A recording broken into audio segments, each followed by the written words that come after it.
falar sobre a justa causa extralaboral. O tema é lançado como uma pergunta, mas o assunto, a frase que eu coloco aqui, é a justa causa extralaboral.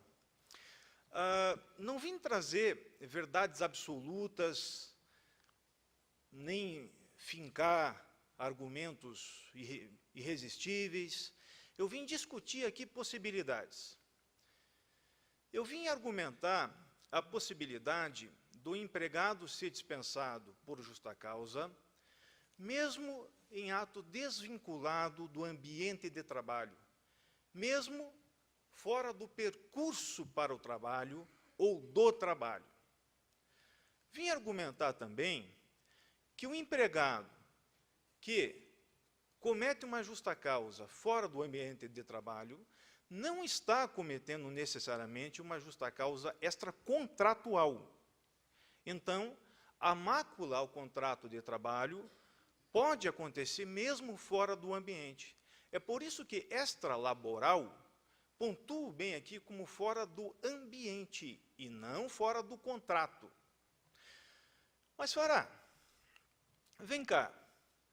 Todo mundo está aí discutindo questão de reforma, falando que o empregado foi apertado de tudo que é jeito, de tudo que é lado, que a reforma deu uma minguada aí em equiparação salarial, questão de rescisão, questão de jornada.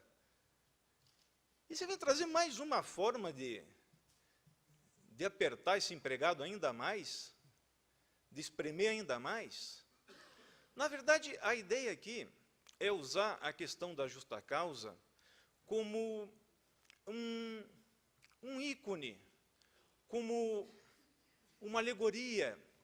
Na verdade, é usar a justa causa para pontuar uma ordem social atual, o paradigma que estamos vivendo hoje, que é o paradigma da retidão, o paradigma de que a gente tem que provar que está dentro da lei. Veja, há muito tempo isso está acontecendo e há muita gente que não percebe.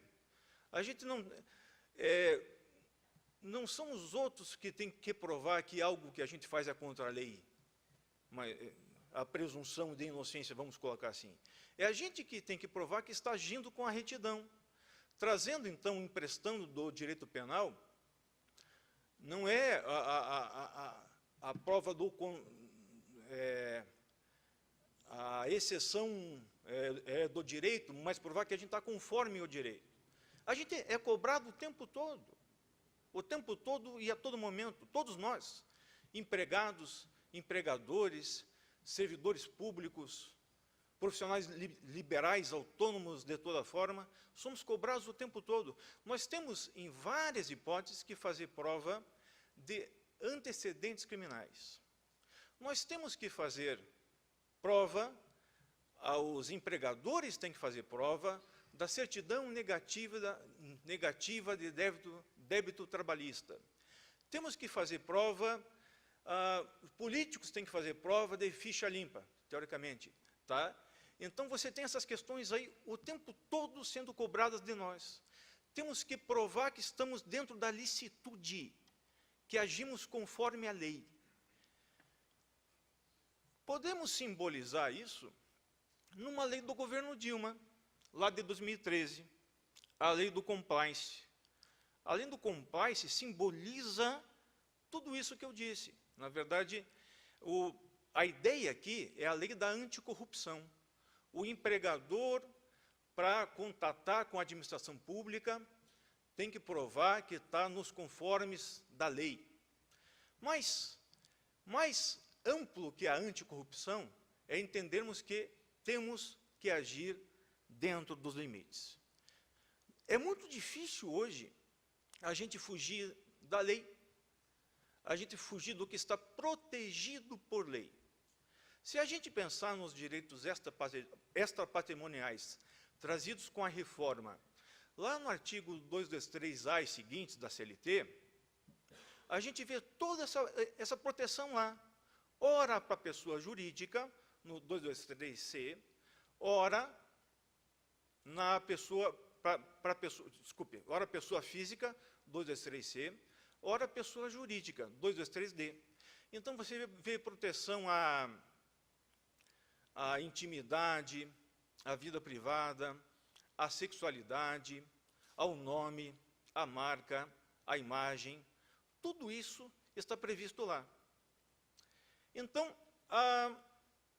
eu lanço aqui a seguinte pergunta: poderia um empregador contratar o empregado nesse conceito de legalidade?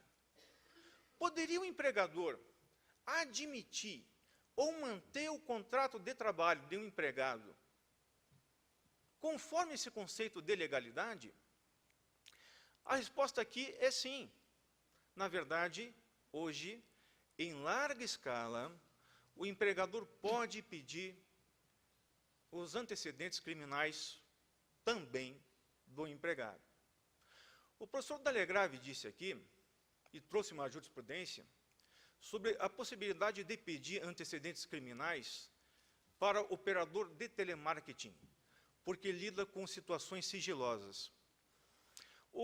A subseção de dissídios individuais, em janeiro desse ano, abriu muito esse leque para várias hipóteses, terminando, inclusive, com essas hipóteses de forma exemplificativa, falando dentre outros. Então, lá a gente encontra o quê?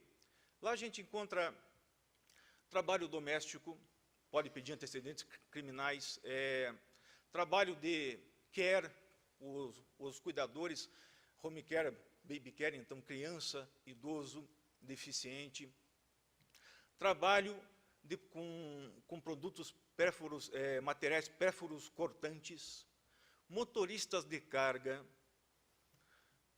sigilo também foi levado a sigilo bancário, tá? Então, que mexe com veneno.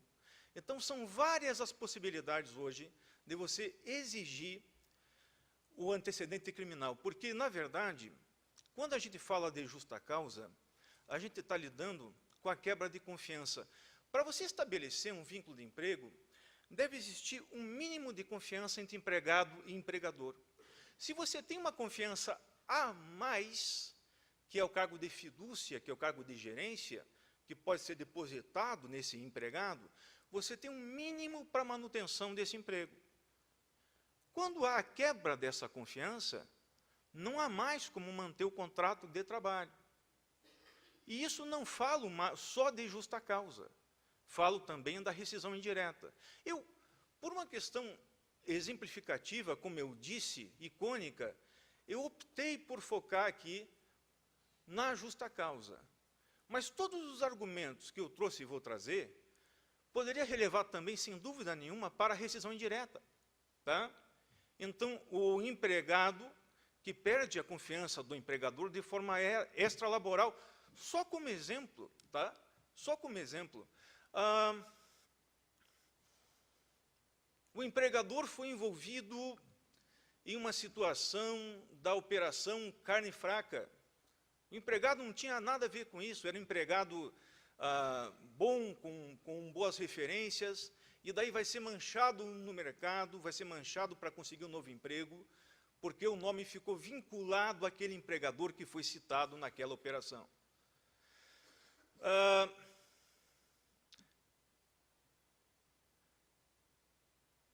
É uma situação que eu não estou ainda muito bem, não tenho uma opinião bem formada. Quando eu olho para o lado, assim, eu não estou falando com um duende, não. Eu estou pensando, é só um pensamento. Eu estou pensando nessa situação de, por exemplo, estão discutindo hoje a questão de... Eu realmente não tenho uma opinião formada, só foi uma ideia, obrigar empregado a votar. Na verdade, obrigar a votar, ninguém vai obrigar a votar, vai votar, ele me obrigou a votar, então vou ter que votar. Não é essa a discussão não é essa. A discussão é, inclusive, pauta aí do Ministério Público do Trabalho, a discussão é falar que, se não votar no fulano, pode acontecer da empresa fechar, das filiais fecharem e tal. Eu não vou nem discutir a questão de usar camisa, mas eu não tenho uma opinião formada ainda. Eu não tenho mesmo, porque, para fazer uma opinião, para tentar pensar essas coisas, eu trago para outras situações, eu tento projetar em outras situações. Então, nesse caso, eu projetei, por exemplo, na minha cabeça ficou uma equiparação equivalente. Tá? Eu pensei, por exemplo, eu faço parte de uma igreja, e o pastor lá pediu que eu contribuísse com o dízimo. Sempre, pessoal, dízimo, dízimo, dízimo. A gente está em outubro. Ele falou, ó, pessoal, se o pessoal não der o dízimo até fevereiro, a gente possivelmente vai fechar a igreja. Não sei, eu realmente não tenho essa opinião formada, mas só para falar, então, que isso pode ser relevado à questão do empregado. Estamos falando de justa causa. Pessoal, justa causa extralaboral não é novidade. Tá? A justa causa extralaboral não é novidade. Nós temos ela prevista originalmente na nossa CLT. Quer ver? Violação de segredo de empresa, concorrência ao empregador, independentemente da construção jurisprudencial que veio posteriormente, a questão da embriaguez habitual, a questão da prisão transitada em julgado, prática constante de jogos de azar, sempre tivemos essas previsões na CLT. Tá? Agora, duas chamam a minha atenção, a J e a K, a linha J e a linha K do 482. Por quê? A linha J fala do que mais interessa aqui, que é o dano extrapatrimonial, dano, ofensa ao empregador, ou qualquer preposto, no serviço. Essa é a J. Agora, olha o que diz a K. Ofensa ao empregador ou a qualquer pessoa. Ponto. Desculpe, ofensa ao empregador. Ponto. Não diz, na linha K, que essa ofensa tem que ser feita no trabalho. Não diz, isso está na J. Tá? O serviço está lá, e você tem praticamente a reprodução da mesma linha, dizendo só ofensa ao empregador. Do que a gente extrai o seguinte, a ofensa extrapatrimonial ao empregador pode ser feita também fora do ambiente de trabalho. E mesmo assim não deixa de ser extracontratual, pode ser feita fora do ambiente.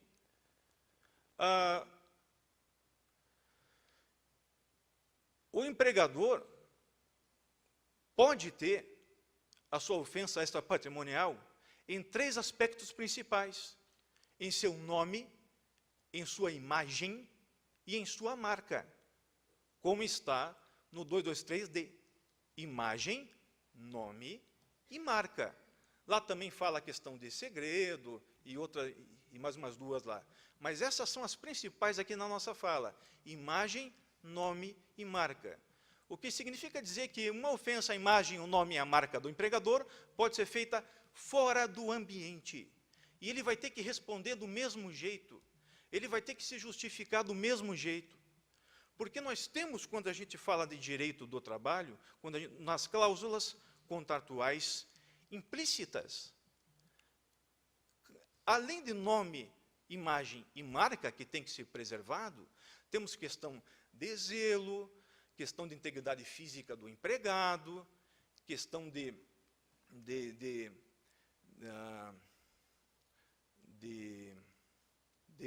patente, de segredo da empresa. Então, essa proteção às normas implícitas contratuais tem que ser feita a qualquer momento, tá? Porque a ofensa também pode ser feita a qualquer momento. E eu não estou falando de uma neurose, não, o empregado usou lá, eu vi lá que ele usou uma roupa diferente lá no fim de semana, que eu não gostei da cor. Não é isso, tá? É vincular. Vamos dar exemplos aqui. Um exemplo seria, que aconteceu no Brasil, a dispensa por justa causa, feita por companhia aérea, de empregado que, junto com outros, num momento teoricamente de descontração, constrangeu uma russa na Copa. Esse seria um caso. Outro caso, empregado comete um furto usando o uniforme da empresa, atropelou e matou 2 com o veículo da empresa. Outra situação que aconteceu, a vinculação em rede social falando mal da prefeitura para a qual a terceirizada que contratou trabalha. Isso no Brasil. Esse assunto em Portugal, pessoal, já está difundido. Já temos algumas decisões em segunda instância em Portugal. Um caso, por exemplo, de um empregado de uma companhia aérea, de novo aqui, que teria sido envolvido num sequestro à mão armada. Então, o Tribunal de Lisboa achou razoável, então, essa dispensa por justa causa. Você está no avião e tem alguém que já foi envolvido em sequestro à mão armada. Também é assunto, se vocês procurarem, que já está aí bastante divulgado em Portugal, em alguns artigos, tá? Obra de livro, eu não lembro ainda, mas artigos temos alguns já, alguns trabalhos acadêmicos nesse sentido. Então, alguém está envolvido em uma situação que possa levar o nome do empregador, que possa vincular o nome do empregador. E se o problema fizer menção à suspeita de, pode o empregado envolvido em uma suspeita de ser dispensado por justa causa? Pessoal, isso tem muito a ver com evidência, com vinculação, tá, com prova. O empregador tem que provar essa veracidade na hora que essa prova for exigida, principalmente em juízo. É direito potestativo do empregador entender que não há mais a confiança mínima para a manutenção do emprego. Mas quando chegar a hora de provar, o juiz vai lidar com a dicotomia do provado e do não provado. Então, na exigibilidade da prova, ele tem que comprovar essa veracidade. Sim, nós lidamos com um empregado hipossuficiente. Embora essa hipossuficiência tenha sido relativizada um pouco com a reforma, teve um incremento, na verdade, um resgate bem grande da autonomia do empregado. Isso está bem claro, também uma questão icônica no artigo 4º, a autonomia está presente ali. Ele fica na empresa se ele quiser, não vai contar como hora extra. Tá? A autonomia está muito forte hoje, mas, pessoal, essa questão do empregador opressor, necessariamente, há muito tempo a gente já não lida com ela. Tá? Nós temos um empregador também, micro, pequeno empresário, que está lá ralando, sabe, que está lá com a sua dificuldade. Já aqui, caminhando para o final, pelo meu tempo. Agora, imagine a seguinte situação. Um empregado envolvido num escândalo sexual e trabalha num buffet infantil. Pessoal, é uma vez só. É uma vez só. Isso, para vincular o nome do empregador, é fácil, e para depois, para desmontar essa situação, para recuperar essa situação, pessoal, é muito difícil. Tá? Inclusive, eu estive no buffet infantil ontem e me veio essa ideia na cabeça. Eu fiquei pensando, olhando para as pessoas, e falei, nossa, já pensou? Então, não é neurose. Tá? Então, finalizando, concluindo, queria dizer o seguinte: a justa causa pode ser extralaboral, o que não significa dizer que seja extracontratual, está dentro do contrato de trabalho. Ela está presente quando houver uma ofensa extrapatrimonial ao nome, à imagem e à marca que vincule o ato do empregado ao empregador, principalmente pelas cláusulas contratuais implícitas. É direito do empregador dispensar o empregado por esse motivo pela falta de confiança, mas tem que se embasar em um fato de evidência, de veracidade, sob pena de responder ao empregado, caso o prejudique nesse sentido. Muito obrigado, agradeço a atenção de todos.